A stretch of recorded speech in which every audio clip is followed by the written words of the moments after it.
8 de la mañana, 8 de la mañana con 32 minutos. Bueno, estamos viendo ya a nuestro gran amigo eh, Javier Bonilla. Bonil, Javier, si me Alcides, escuchas, dame un comprendido para empezar a dialogar. ¿Cómo estás? Buenos días.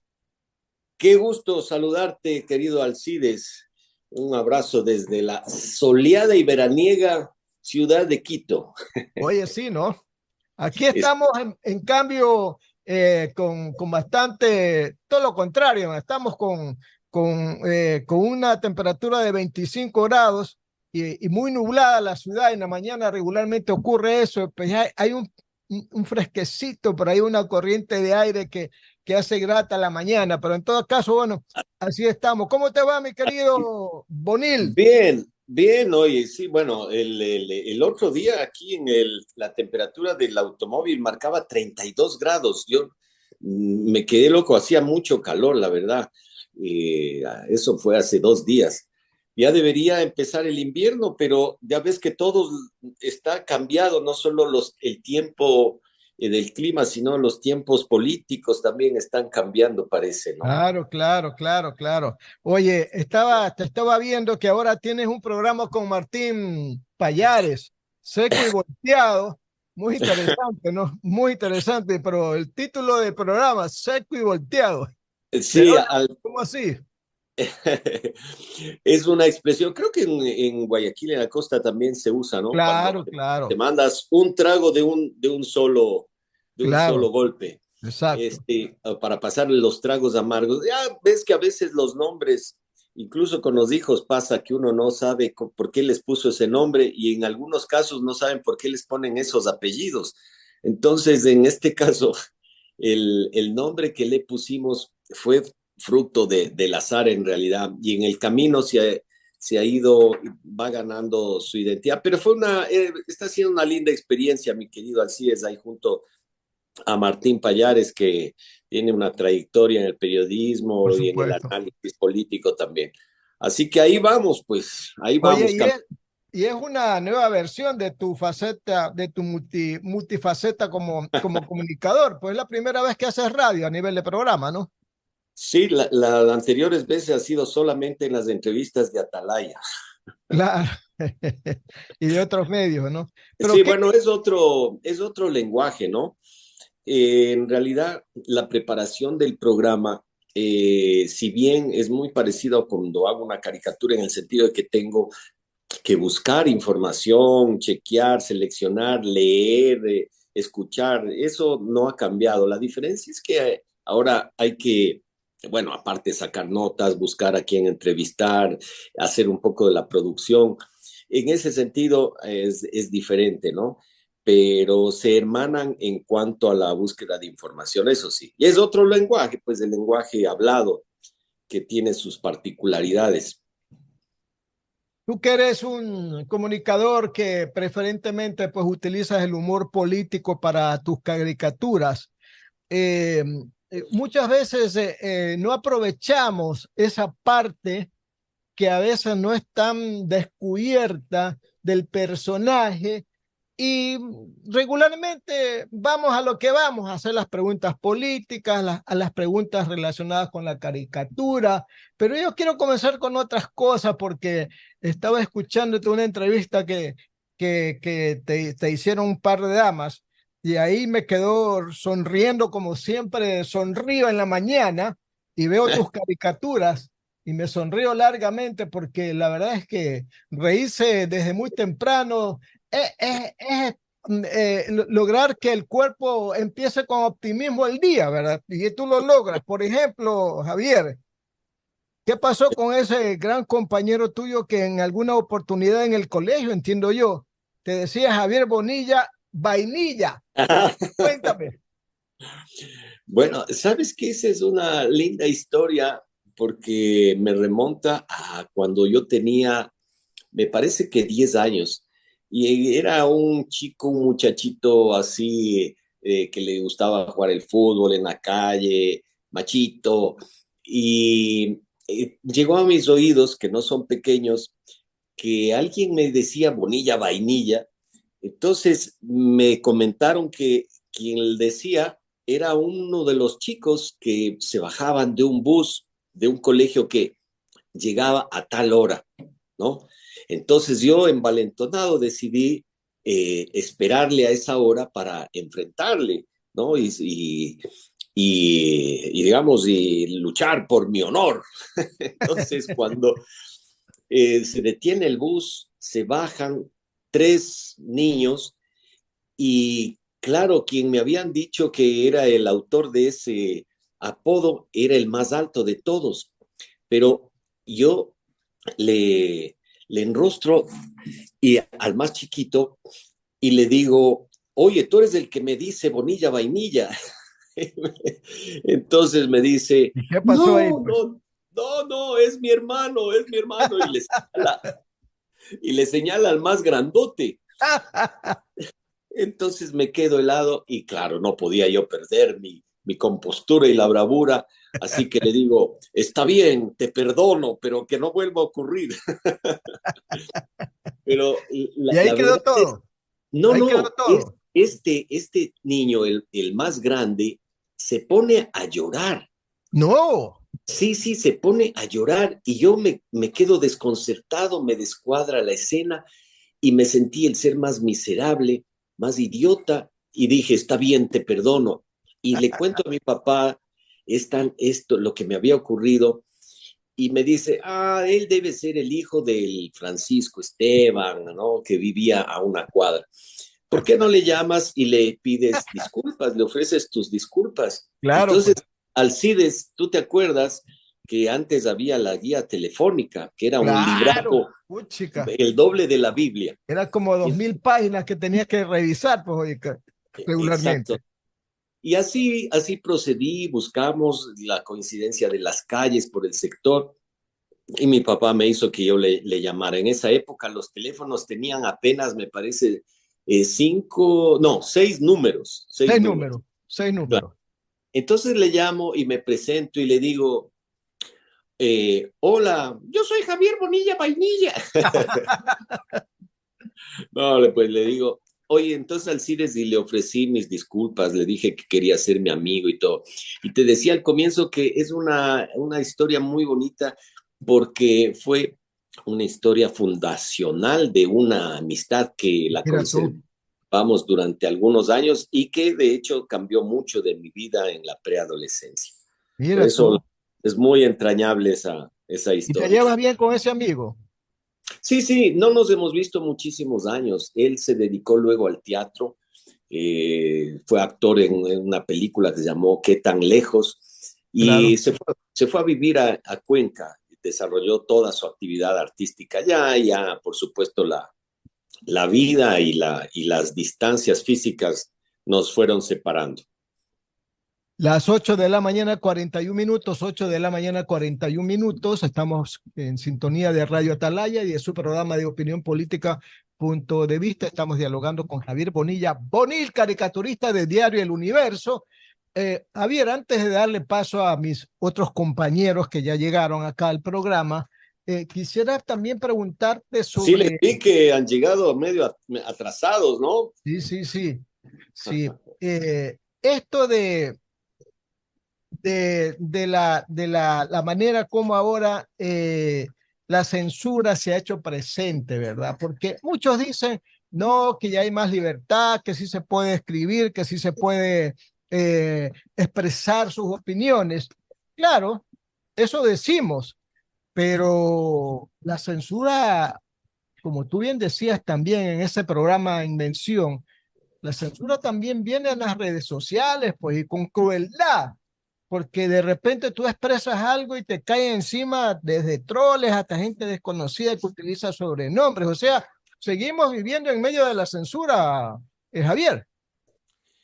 Sí, pues no, normalmente hemos estado acostumbrados a pensar y a sentir que la censura ha estado institucionalizada, es decir, que ha habido un organismo, una institución encargada de operar esa censura. Anteriormente, hace años, era la Superintendencia de Comunicación, por ejemplo, pero la sociedad es tan construidas por personas, formadas por personas. Y esas personas ahora a través de las redes sociales ya no necesitan de esas instituciones, sino que ejercen, entre comillas, libremente la falta de libertad para otras personas. Quiero decir, que usamos nuestra libertad para querer coartar la libertad de otros. Dicho de otra forma, para ejercer la censura. Entonces suceden cosas como que con toda libertad llamamos a que la gente deje de leer o de ver tal programa o de leer a tal escritor o de comprar tal o cual periódico. Entonces es una contradicción, ¿no? Porque usan esa libertad de decir en las redes sociales, usan esa libertad para coartar la libertad de otros, ¿no? Esa es una gran contradicción, es una gran incongruencia que vivimos ahora, ¿no? 8 de la mañana, 43 minutos. Vamos a darle la oportunidad ahora sí para que hagan sus respectivos saludos a los oyentes y también a nuestro entrevistado Javier Bonilla Bonil, del ingeniero Juan Carlos Sánchez, de nuestra compañera Noemí Ceballos y del abogado Hugo Fabricio Landívar Orellana. Juan Carlos, ¿cómo estás? Buenos días. Querido Alcides, muy buenos días, mi querido embajador y cónsul de Rocafuerte aquí en Guayaquil. Yo no sé si Bonil sepa que usted es embajador y cónsul de Rocafuerte aquí en Guayaquil. De repente, vamos a preguntarle. Estoy Bonil, entre sí sabía diplomáticos. usted eso, ¿no? No, me acabo de enterar. Claro, Alcides tiene un doble título plenipotenciario aquí otorgado en la radio. Él es el embajador y cónsul de Rocafuerte en Guayaquil. No hay nadie más que pueda llenar esos dos cargos. Por lo tanto, se los hemos dado a él porque no hay hijo de Rocafuerte que esté pues mejor dotado y mejor calificado que Alcides Montilla, mi querido Bonil. Título nobiliario.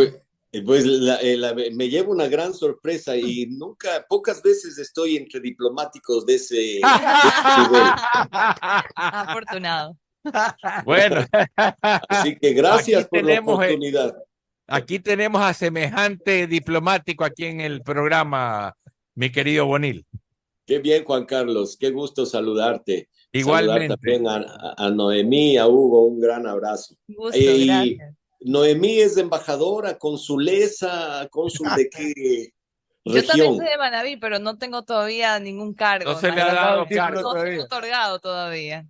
Ay, caramba. Bueno, y me imagino que muy pronto, ¿no? Ya habrán esos nombramientos de políticos o de carrera, no sé. Ya vamos a pensar en el nombramiento que le vamos a dar a Noemí.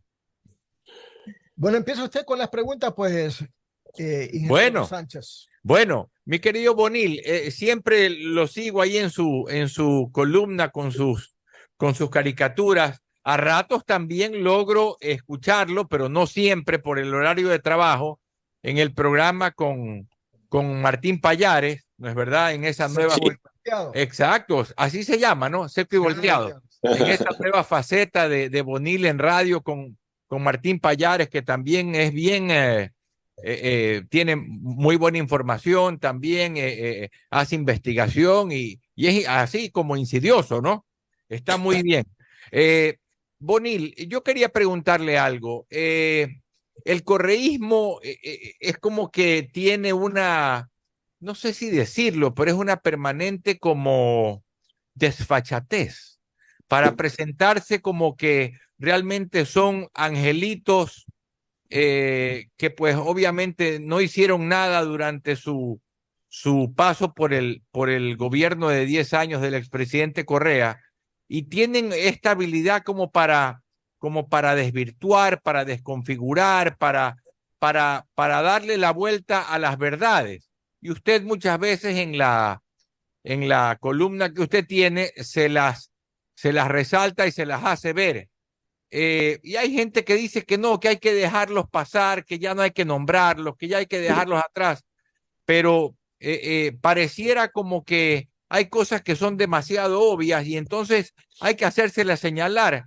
¿Es esa la razón por la que usted muchas veces tiene ahí sus contrapuntos con el mismo expresidente Correa y gente de ellos y la sigue señalando. ¿Cree que esa es la manera la manera válida de hacerlo?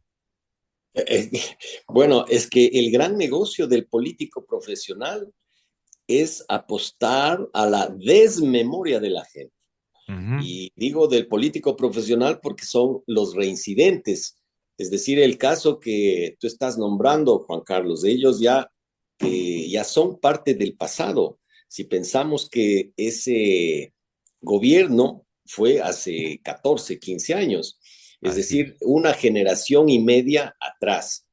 Entonces, es chistoso porque cuando uno comenta en las redes sociales o hace una caricatura, que es lo que tú me preguntas, Juan Carlos, Sí, sobre Corea, nunca falta aquel fan de la Revolución Ciudadana que dice, oye, le sueñas, no puedes vivir sin nombrarlo, ¿no? Y uno entra al perfil de ese usuario por curiosidad y resulta que tiene como su avatar la foto de Rafael Correa. Entonces uno se pregunta, ¿quién es el que no puede olvidar a Rafael Correa?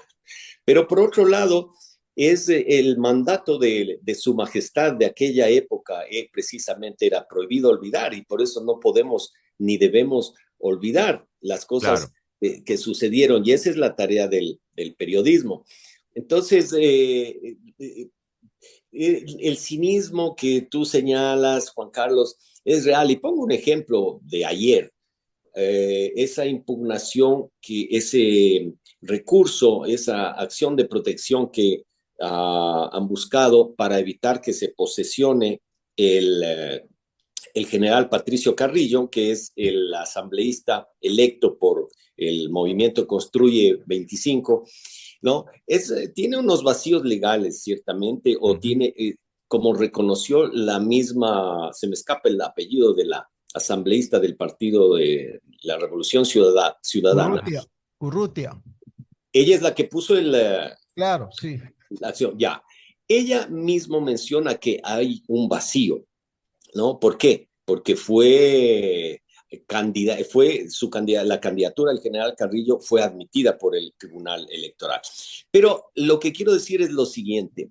En una parte dice que si bien hay ese vacío, por ética y por moral, no debería posesionarse además. Y entonces yo automáticamente pensé en los candidatos que ellos mismos pusieron, y estoy hablando de Pablo Romero, que era el exdirector de la CENAIN, que estuvo preso por el caso del secuestro a Fernando Valda. O estoy hablando también de Ledy Zúñiga, que fue la ministra de Justicia de Correa y que estuvo involucrada en el tema de un informe que presentó sin firma en el caso Druf.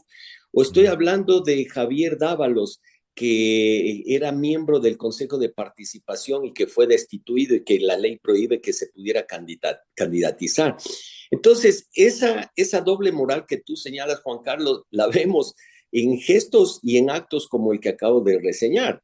Es decir, Claro. y eso por mencionar el más fresco, pero cuando uno les oye, por ejemplo, hablar de odiadores a aquellos quienes cuestionan el proceder de ellos, pues automáticamente a uno lo señalan como odiador.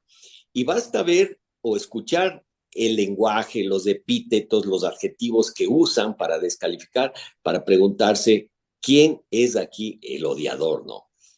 Y creo que Correcto. sí.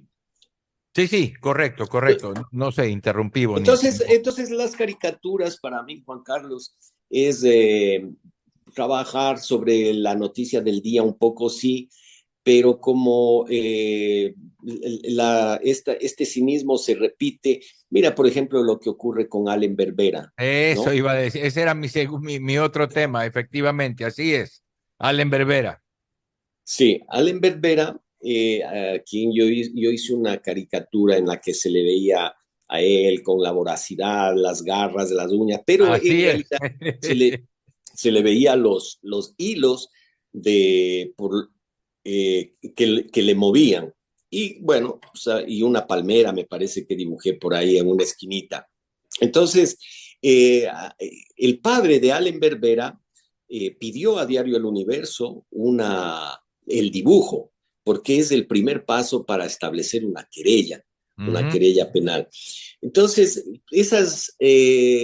yo diría, eso es cinismo, esa sinvergüencería, me refiero a que aquel que fue abogado del presidente Correa, aquel que fue electo con el apoyo explícito, directo del partido político, del movimiento político, y que la vimos en redes, me refiero a la promoción que hacía Rafael Correa, a la promoción que hacía Aguiñaga, Marcela Aguiñaga, de los candidatos al Consejo de Participación Ciudadana, violando la ley. El espíritu de la ley dice que no puede un candidato, en este caso los del Consejo de Participación, ser auspiciados por un movimiento político. Sin embargo, ellos lo hicieron, pero claro, se escudaron en la excusa de que la ley no puede controlar las redes sociales, ¿no? Y si no solamente los spots, la publicidad que se emite o se transmite en los medios tradicionales, lo cual es un absurdo, porque ahora los medios de comunicación son las redes, Juan Carlos. Así es, correctísimo. 8 de la mañana, 53 minutos. Ustedes están en sintonía de Radio Atalaya y su programa de opinión política, Punto de Vista. Estamos dialogando con Javier Bonilla Bonil, caricaturista de Diario El Universo. A continuación, los saludamos para que dé la bienvenida también y las preguntas pertinentes al director del programa, el ingeniero Andrés Mendoza Paladines. Ingeniero Mendoza, buenos días. Muy buenos días a don Alcides Montilla García. Una camisa muy chévere está don Alcides, oiga. Lo vemos. Roja azul. Roja y azul. Ayer yo estaba usando esta camisa, Alcides, en manga larga, muy parecida. Yo la veo solo roja nomás, ¿no? El azul no he visto, pero si usted dice. Azul, con azul. Claro. Ah, bueno, está bien. Yo de morado en realidad más azul, no, mire. Ya, no, yo de morado le vi no a Alcides, sino que de morados les vi a los otros, ¿no? A Hugo, a Noemí, a ellos les vi de morado. Buenísima estuvo, ¿no? Bueno. No pierde la caricatura. Para la caricatura del día de Punto de Vista en Atalaya. Oye, Bonil, y entonces Andrés, ¿qué está? Demoradísimo, entonces. Demoradísimo. Ya está con chevito. Ya, no, ya ese color es más fuerte todavía. Color bronceado. Bronceado. Un gran saludo también para Juan Carlos Sánchez Bonil. Él le decimos el Marqués. Aunque pues no ve que es un hombre con pelo platinado, una melena así, todo parece un lord inglés, ¿no? Yo creía que era, no parece, yo creo que estoy aquí entre embajadores, marqueses, reinas, ¿no? Claro. Y Hugo que guarda silencio discretamente ahí. Él es el gran jurista, un concilieri. Gran jurista, Atalaya. Sí, estamos, como usted dice, y como en una corte. Ya mismo parecen las Naciones Unidas, como a propósito de las Naciones Unidas. Y yo aquí me siento un humilde plebeyo, pero feliz de la vida de estar en esta corte. ¿Cómo va? Ya le vamos a poner también un título merecedor para Javier Bonil, el muy, no solamente popular, sino querido. Yo creo que la mayoría de la gente, cuando uno habla de Bonil, dice, oye, yo quisiera conocerlo. Otros dicen, me quisiera tomar un selfie. Otros dicen tal. Obviamente los que salen en las caricaturas, eso sí no lo quieren mucho, pero así mismo es la cosa. Ellos quisieran tomarse un 1080 conmigo, tal vez. Y se claro, esa es otra situación. Sí, brindarme algún veneno así, con hielo alguna vez. Algo así, o como hacían antes, que le daban por lo menos un purgante, así que la gente sepa, le decían, toma aquí, en la comida un purgante. Chuta, no, ahí sí prefiero el veneno, porque lo otro sí es mortal. Mortal, pues, mortal. Las 8 de la mañana con 56 minutos. Como tenemos a toda la corte aquí, ¿no? Y es una delantera completa. yo quiero hacer una pregunta y luego continuar con los integrantes del panel, a Javier Bonil. Y es lo siguiente, nosotros entrevistábamos justo sobre este tema de las caricaturas de los últimos que has realizado en los últimos meses al abogado, al doctor Allen Berbera el día martes, y él decía que en el caso de que se destituya a su hijo como presidente del Consejo de Participación Ciudadana, en la hipótesis de que eso se dé, irán a las instancias internacionales. Y estábamos investigando, y me parece también que es así, quisiera corroborar que cuando fue los juicios contra el Universo y contra Javier Bonil por parte del gobierno de Correa, cuyos abogados eran justamente el doctor Vera, ambos, padre e hijo. Hubo medidas cautelares de la CIDH, hubo medidas cautelares de la Comisión Interamericana de Derechos Humanos, pero me parece que no las acató el gobierno, ¿es correcto?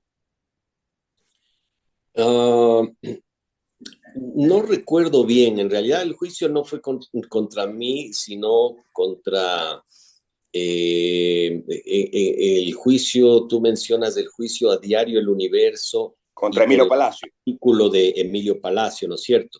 Ese correcto. Editorial, No a las Mentiras.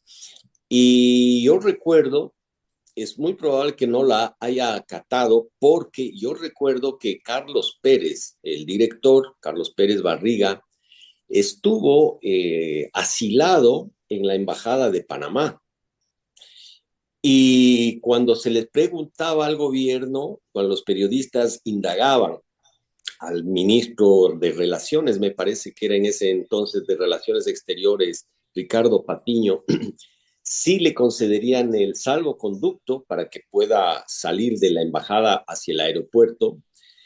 No recuerdo si exactamente las palabras, pero no existían las garantías de ese momento, ¿no? Acordémonos también que en esa época, para Correa, el sistema interamericano, la Comisión Interamericana de Derechos Humanos, el epíteto que usó dijo, era el basurero donde iban a parar y a llorar más o menos todos los de la oposición.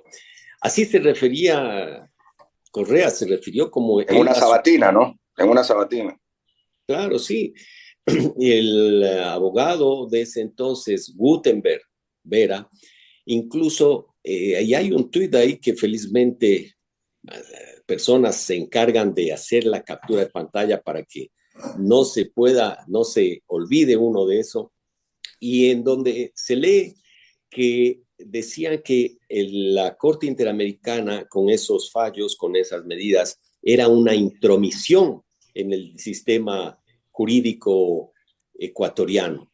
Y mira lo que está pasando. Precisamente ahora están recurriendo a ese basurero al que denostaban y al que menospreciaban y al que atacaban.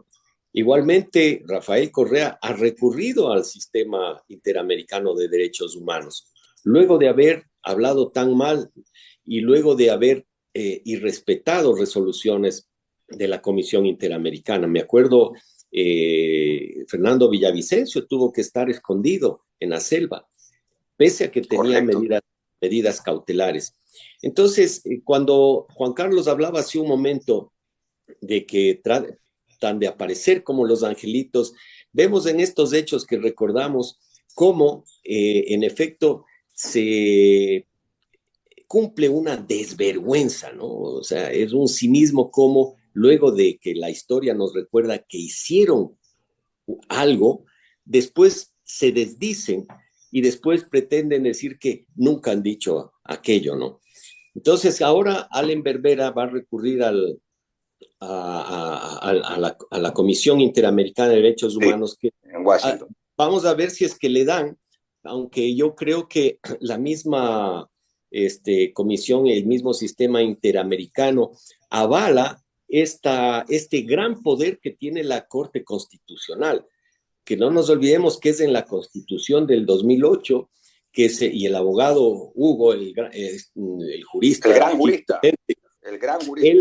él lo va a corroborar y explicar mejor, sin duda, ¿no? En esta nueva Constitución es que se le otorgó este gran poder que tiene la Corte Constitucional y que además permite que sea de última instancia y que permite que destituya a funcionarios, ¿no? Entonces, yo no sé si es que le den las medidas cautelares, ¿no? Más aún porque la Corte, con la audiencia del día lunes, les está brindando la posibilidad de que se opere el debido proceso, el derecho a la defensa. Entonces, no creo que la Corte, o digamos que la Comisión le otorgue las medidas cautelares, ¿no? Muy interesante. Y eso, antes de ir con Hugo, con Noemí, es lo que dice. Una cosa es cuando está en el gobierno, otra cosa es cuando estás en la oposición fuera del gobierno. Opinan diferente, increíble, ¿no? O sea, ahí no hay coherencia. Una cosa es con violín, otra con guitarra. Me refiero en política, y eso no debería ser así. Pero bueno, vamos con la... Claro, es decir, o sea, para redondear la idea, ¿no? Si el mismo sistema interamericano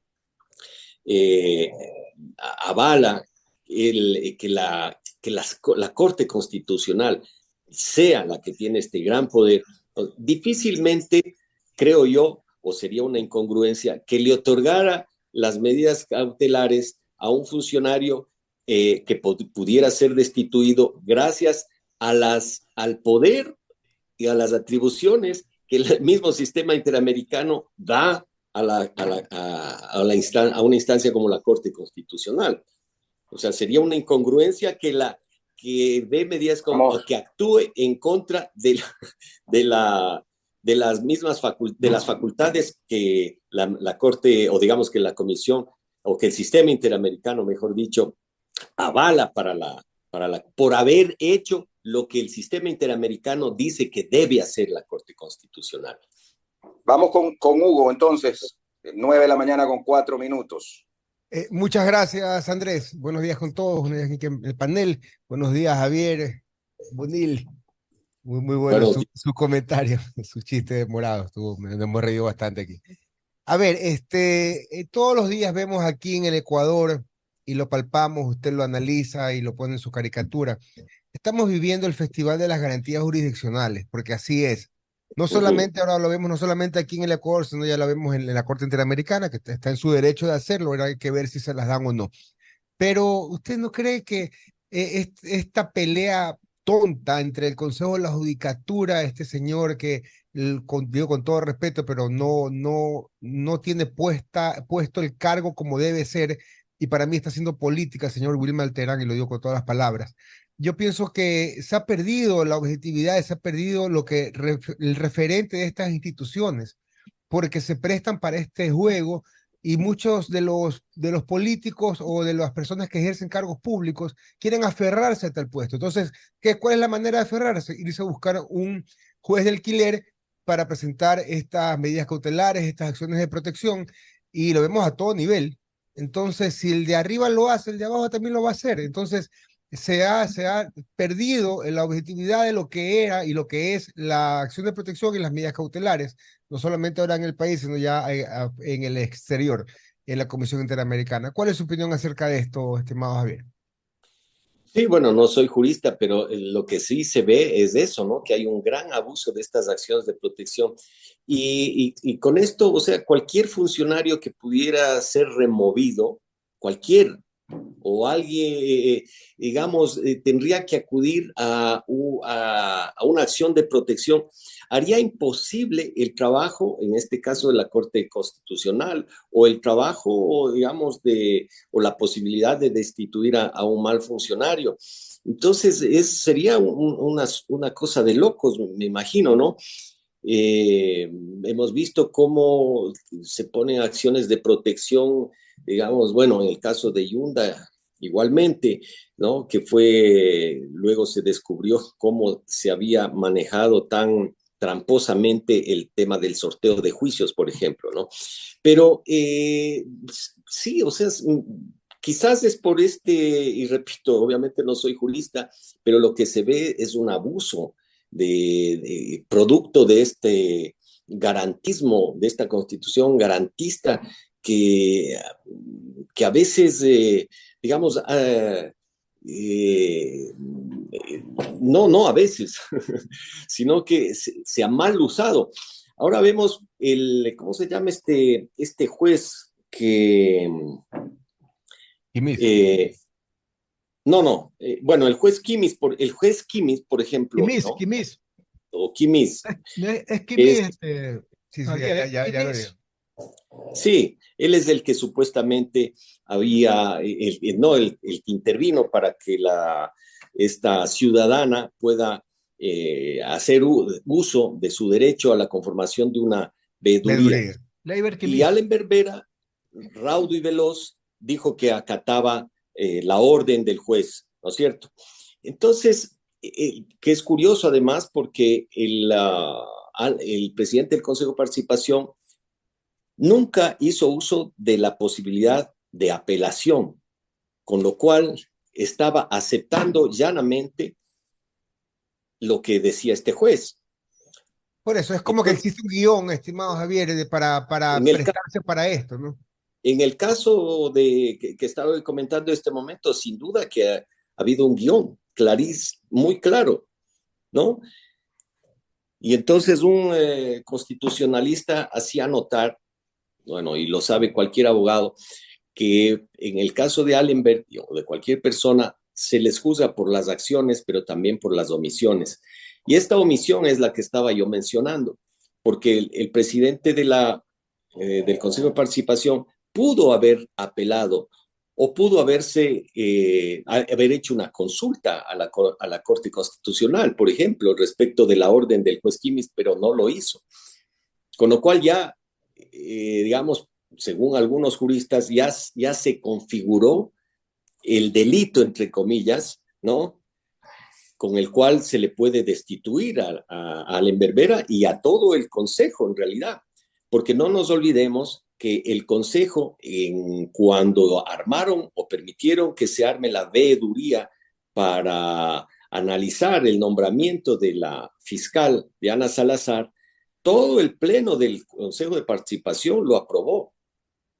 Ahora vemos que la consejera de apellido Verde Soto pide o quería pedir el archivo de esta veeduría en la relacionada con la Corte Constitucional.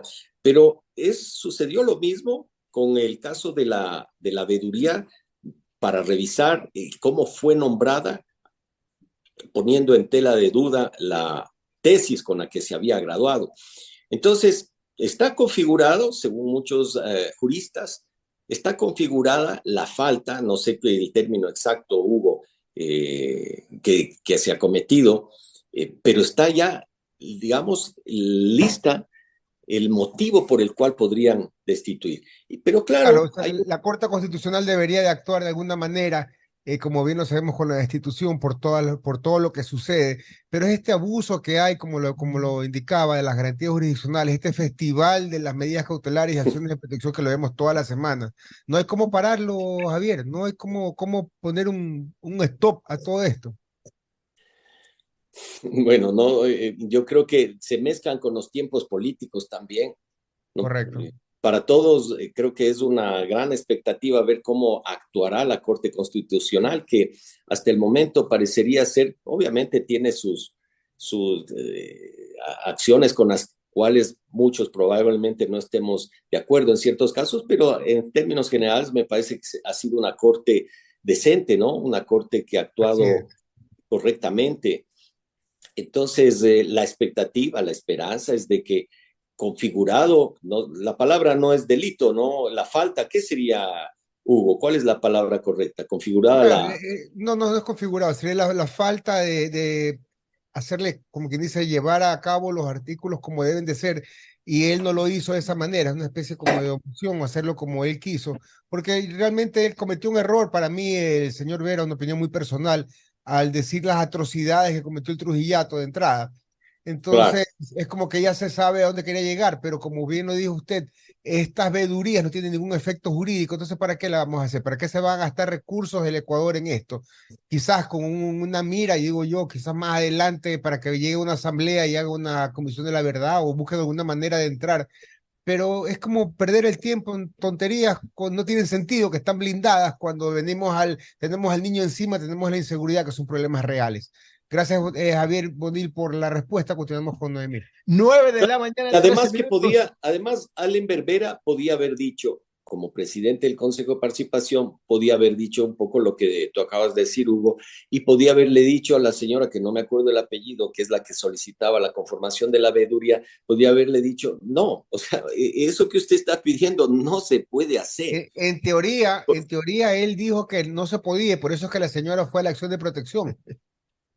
En teoría, eso es lo que él dijo, pero no se lo hizo conocer al Pleno, como dice el reglamento de veedurías. Y esa fue la queja del resto de vocales que se enteraron por redes sociales. Entonces, si ponemos a ver, hay unas ciertas omisiones, que sería la palabra, de parte de él como presidente, no hacerle conocer al Pleno toda esta cuestión de la veeduría inicial. Así lo dice el reglamento.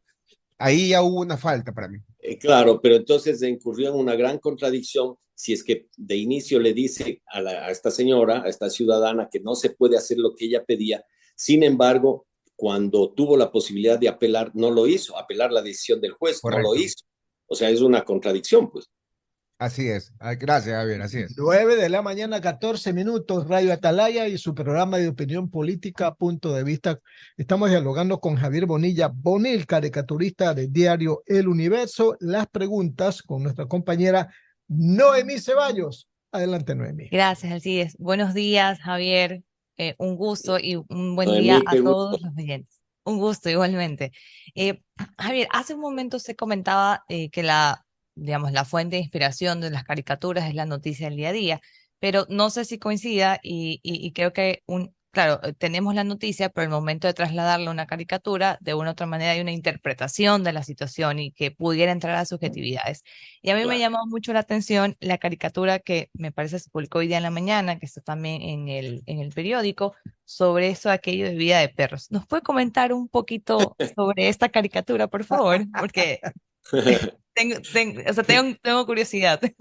Ella, sí, creo que este dibujo, igual que otros que muy rara vez hago, a veces han desconcertado a algunos lectores porque piensan que me refiero a alguna noticia o a algún personaje en particular.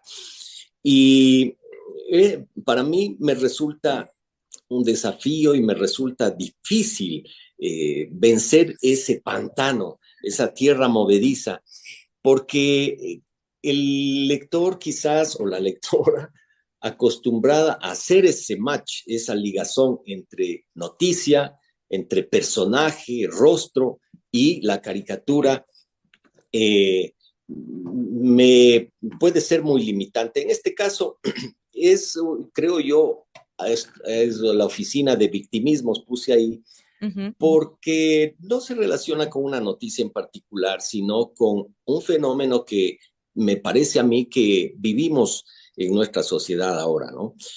Cualquier cosa me ofende, o si es que yo me declaro portador de la identidad de gay o la identidad de las mujeres o de los hombres abandonados o cualquier cosa, ¿no? No se puede hacer una crítica, una caricatura, una burla, un comentario en las redes, porque automáticamente se levanta la bandera de ese colectivo o de ese grupo identitario y ponen un freno, un alto, una censura y dice, tú no te puedes reír o tú no me puedes cuestionar el derecho que tengo yo a lo que sea, porque estás atentando a mi identidad, estás atentando a mi dignidad, me siento ofendido. Yo como representante de los hombres solteros me siento ofendido por ese dibujo o por ese comentario. Entonces, eso es lo que se conoce o se habla cada vez más como el victimismo. O sea, todos somos víctimas de la agresión de alguien más que atenta a nuestro derecho. Creo que así como Hugo mencionaba hace un rato, este exceso del uso de las medidas, de las acciones de protección y garantistas, asimismo hay un exceso de victimismo, un exceso, una hipersensibilidad, diría yo, ¿no? No nos pueden cuestionar, criticar ni nada. Por ejemplo, antes de ayer salió un dibujo, me parece que fue el día 20 o 18, perdón, que era el día, yo estaba buscando un tema para dibujar, el 17 era esto, y entonces busqué, dije, voy a dibujar algo del Día Internacional de algo. Mañana tiene que ser el Día Internacional de algo. Entonces era el Día de Chile, era el Día de la Igualdad Salarial, era el Día de la Ética Médica. Y entonces yo me acuerdo, tenía un dibujo sobre médicos y lo publiqué. Y Lo vi. se produjo una reacción de muchos lectores indignados y que se sentían ofendidos y pensaban que yo les estaba agrediendo y les estaba ofendiendo. El dibujo, para quienes no vieron, era un paciente dolido que sacaba la lengua, una lengua enorme, en forma de billete de $100, y un médico que tenía los ojos exaltados de una gran sonrisa feliz mientras con la espátula le auscultaba. Muy buena la de la ética médica. Ética médica el 18 de septiembre. Claro, entonces ese es un muy buen ejemplo para explicar cómo a veces depende de la interpretación el efecto que pueda tener. Para algunos era una crítica a aquellos médicos que no aplican mucho la ética. Creo que muchos hemos conocido médicos que cuando vamos a hacer una consulta, y estoy exagerando, doctor, tengo este granito rojo aquí, a ver, déjeme ver, sí, uy, no, esto es de operación este rato, ¿no? O vaya a hacerse la tomografía aquí en la esquina en el sitio de escaneo, que resulta que también es de él, ¿no? O sea, ¿se ven esas cosas? Se ven. ¿Existen? Existen, claro que existen. Hay gente, igualmente que hay arquitectos que no son éticos, caricaturistas que no son éticos, periodistas, profesores, en fin. Entonces, cuando se trata de realzar, al menos a través de la caricatura, la ética médica en este caso, se realza por su opuesto, por su contrario. Por aquello se satiriza aquello que no es ético. Porque lo contrario sería hacer un dibujo en donde diga con flores y maravillas y felicitación al médico por ser ético. Eso ya no es una caricatura. La caricatura, la sátira, apunta a aquello que hay que criticar, a lo que es criticable. Y en este caso, ese dibujo apuntaba, vamos a señalar, a representar a un médico que más que mirar la salud, mira el dinero. Era eso todo, ¿no? De acuerdo. Sí, en esa línea iba la pregunta. Creo que tiene algo de relación con lo que decía Hugo sobre esta atmósfera que vivimos de que todos nos atacamos, de que todos sentimos que vamos a poner una acción de protección. Del Festival de la Garantía Jurisdiccional. Sí, de este festival y sí. lo ha nominado bastante bien. Parte también de que no hay como un líder, pues no, por el momento que estamos también atravesando en el país. Frente a ello, supongo que debe haber un reto muy interesante al momento de sentarse a hacer una caricatura, ¿no? El no caer en que el día de mañana le pongan una querella, se llama, Hugo, ¿verdad? No, con acción de protección. Una acción de protección por alguna caricatura también. En el caso de Javier sí le han puesto cuestiones penales también. Claro. Una denuncia. Sobre cómo se interpreta una caricatura. Claro. Mira, justo el día de ayer un amigo me compartió un recorte, una parte de la entrevista que le habían hecho a Allen Berbera en el Diario Expreso, y en una parte le preguntan, ¿se sintió ofendido por la caricatura de Bonil? Su padre presentó una denuncia y dice, Esa es una noticia falsa, no se ha presentado ninguna denuncia ni demanda. Lo que haga este pobre ser humano, o sea, Bonil, totalmente intrascendente, me tiene sin cuidado. Yo conozco a mi padre, pero tal vez todos estos hijos no saben de qué padres son y por eso actúan de esa manera tan vil. O sea, leí 3 veces para entender qué trataba de decir. Lo que trataba de decir es que yo no conozco hijo de qué padre soy, ¿no? Eso Así es lo es. que digo. Sí, se actuó en derecho para conservar los originales. O sea, al comienzo dice que no se ha presentado ninguna denuncia, luego dice que se actuó en derecho para conservar los originales. Me imagino que es un fan mío, ¿no? Que le gusta conservar mis dibujos originales, no sé, ¿no?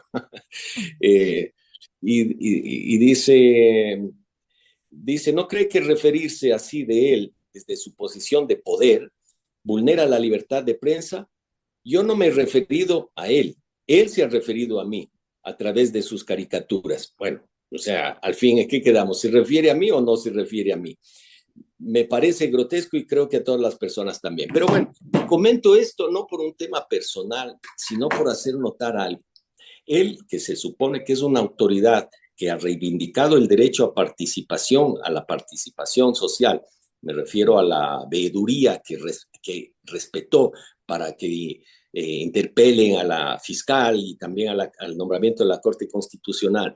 Él que nombra tanto el derecho a la participación ciudadana, aquí lo que está haciendo es que un ciudadano, que soy yo, que quiero participar del diálogo social, que quiero participar de la vida pública y de la conversación social, pues soy insultado, soy agredido precisamente por la autoridad que está llamada a velar porque se respete, se valore, se fomente la participación ciudadana. Es decir, eso es un contrasentido por decir lo menos.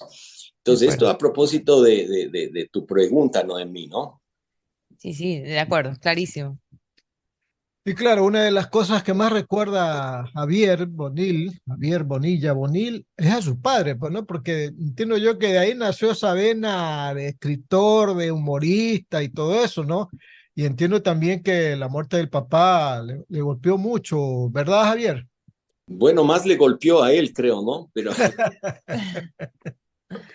Correcto, Pero, Javier. ¿ah? Ingeniero Mendoza. Al Ahí está. agradecerle a Javier Bonilla Bonil, usted se ha perdido, porque obviamente acá en Guayaquil, hace pocos minutos, nuestro segundo invitado esta mañana casi no pasa por la puerta de la radio. Lenín Hurtado. Mide más de Casi 2 metros de el doctor altura. Lenín Hurtado. Cara, oye, mi saludo. Ayer justamente estaba acordándonos, conversando, ¿no? Sobre Lenín Hurtado. Mi saludo afectuoso de amistad, de admiración a Lenín. Recién leímos, creo que fue en El Universo, que hicieron una nota respecto de los hijos de políticos asesinados, ¿no? Y claro, Te está oyendo, Lenín, ¿eh? Te está oyendo en este momento. Lenín, te veo y aprovecho para saludarte con mucho cariño. Tengo un gran recuerdo Fue tu abogado, pues no. Fue tu sí, abogado, sí, ¿no? sí, una gratitud inmensa contigo, Lenín. Nunca creo que te agradecí lo suficiente por apoyarme en esa circunstancia tan absurda que me tocó vivir. Sí, Javier, fue un grandísimo gusto, no solamente como persona era necesario defenderte, sino defender el derecho que tienes y tenemos de expresarnos con absoluta libertad y que eso implique riesgo a nuestra libertad o a nuestro patrimonio, como se pretendió entonces. Ese es un compromiso desde toda la vida y más aún tratándose de una persona como tú, comprometida con la libertad de expresión y la libre prensa en el país. Gracias, Lenín. Y yo recuerdo algo que tú dijiste ahí en ese episodio y que yo no lo había visto bien en aquel momento. Tú cuestionabas cómo se estaba banalizando a través de esa denuncia, cómo se estaba banalizando la lucha verdadera por la igualdad, por la lucha contra el racismo, ¿no? Fue banalizada ciertamente por una querella, por una denuncia como la que pusieron ahí, ¿no? Así que, bueno, eso por un lado, y por otro, comentar que cuando leí este artículo que salió en el Universo de los hijos de políticos asesinados, en realidad poco se recuerda el de Jaime Hurtado, que haciendo memoria, él hizo una denuncia por la relación que había tú me vas a corregir, si la denuncia de la intervención de dineros del narcotráfico en la campaña política, ¿verdad? Y ese fue quizás el primer asesinato por una causa o por un tema como este. ¿Estoy en lo correcto, Lenín? Correcto, él investigaba en ese momento el asesinato, las relaciones del gobierno de la época con el narcotráfico internacional, justamente a partir de una investigación que la Policía de Narcóticos en Manabí ya realizaba. Entonces creemos que eso fue uno de los principales motivos de la decisión criminal en aquel momento. Efectivamente, así fue. Claro, sí. Bueno, Lenín, te mando un abrazo y un abrazo gigante Para ti. también a Alcides, Hugo, Juan, al Igual, Marqués, Javier. a Noemí. Vainilla. Y, Un por abrazo. supuesto, Gracias. Andrés, un gran abrazo. Abrazo. Muchas gracias. Gracias. Un abrazo. Gracias, Chao. Bonilla. Muy bien, Chao. muy bien, cuídate.